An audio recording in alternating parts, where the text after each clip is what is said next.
Hi, my name's John Nolan. Tell us, what are some of your fondest memories of St. James? Some of my fondest memories is all the wonderful people that are parishioners at St. James that I met, became friends with, and enjoyed being with them in their company and seeing them at church. Everybody was so friendly, and I'm so glad I joined. It's been a wonderful experience, and I enjoyed being on parish council with you for those many years, and it's just a wonderful place with wonderful people.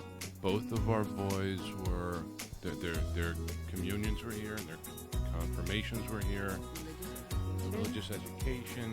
Yeah, so I think it was their religious education background that really was very special to us. I just felt it was a great place to bring our kids, and our kids got to know priests, and all the priests and pastors that we've had have always been like amazing, and just feels like home. Well, I remember the festivals. I remember the church picnics we used to have outside. I remember the building of the church, discussing and planning to build it, and, some fond memories and good things, all good things. But I was baptized at St. James Church on Morris Avenue, and then I went to school here. I went through 1st through 8th grade and graduated from here, which was a fond memory.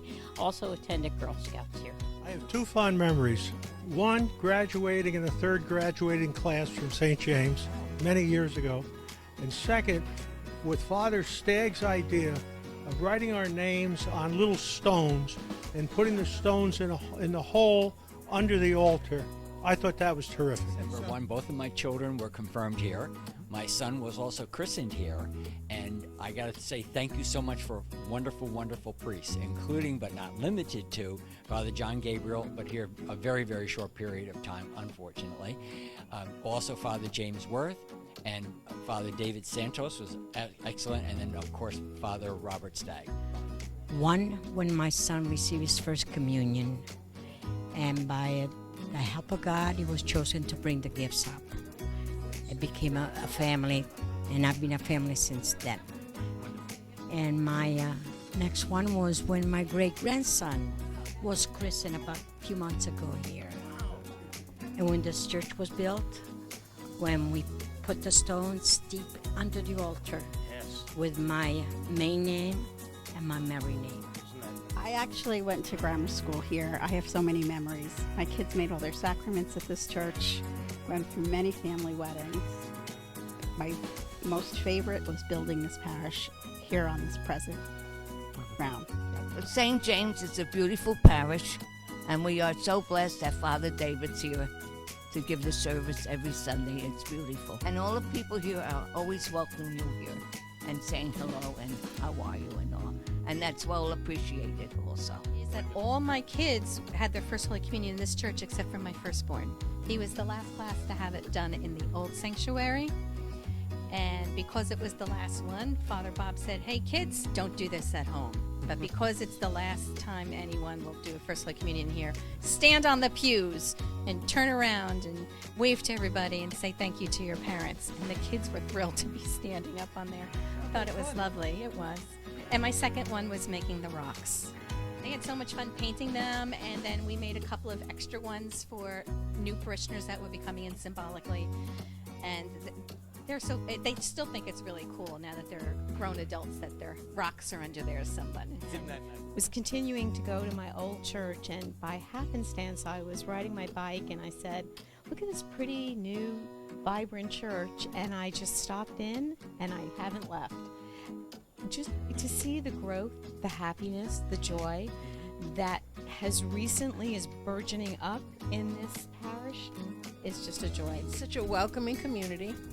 Both of us have volunteered our time many times, whether it was the festival where it brings a lot of people in. I'm a Eucharistic minister. Ralph is an usher of hospitality. It's just a wonderful place to be. Bringing our family when they were growing up, bringing them here to church and on Sunday mornings, and also being asked to be an usher. It's nice, isn't it? It's nice. We love the church itself, the physical church, but more important, the people and the priests. We're very happy here. My son went to St. James, and it was nice when he was young, and we made Holy Communion here, confirmation here, and then I became a Eucharistic minister. It's just it's the family type attitude here. It's a great parish. When my grandkids made their baptism, and just last week when my grandson made his first Holy Communion, and also all the improvements in the parish over the years, and a lot of the great festivals and fundraisers that got a lot of people in the community together. Well, everything is just so wonderful. When my grandson made his first Holy Communion last Saturday, it was one of the most, oh my gosh, it was one of the most beautiful ceremonies, and just watching and seeing him receive the host for the first time, it was just amazing. And, you know, to my husband's point, so many happy memories of so many things we were involved in, and watching the church grow and the community building, it's amazing. Wonderful. I love St. James.